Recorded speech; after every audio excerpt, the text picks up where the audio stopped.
Greetings. Today we will look at Mark chapter 5 in a nutshell. This chapter can be divided into two halves. One half, Jesus Christ is going to the country of Gerasenes in 5 verse 1.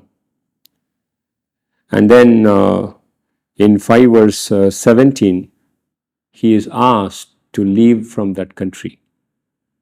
What happened in that country? In that country, God healed a man who was not able to be chained, who was hurting himself in the grave,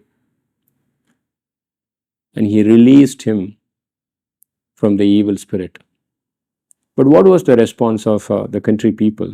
They said, Jesus, you are not welcomed here.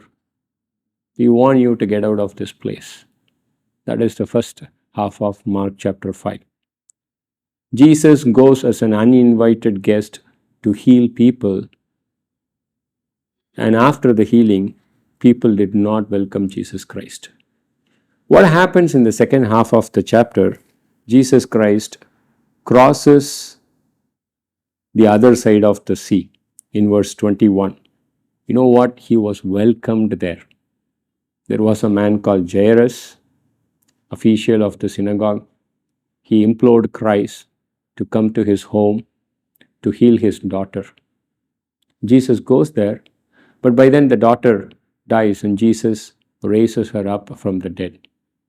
And then there was another woman who was suffering from an illness for about 12 years.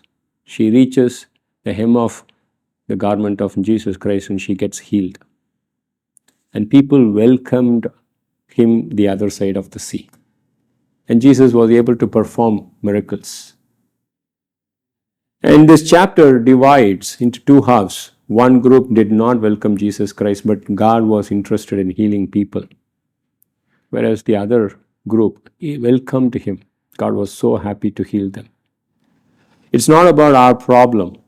The problem is, are we willing to welcome Jesus Christ into our problem? And if yes, God wants to come in. And he not only wants to solve our problem, but he is also interested in comforting us in the middle of the problem. So let's welcome Christ into our lives for salvation if we are not saved. Also into our problems so that he can be with us in our problem and heal us. Thank you.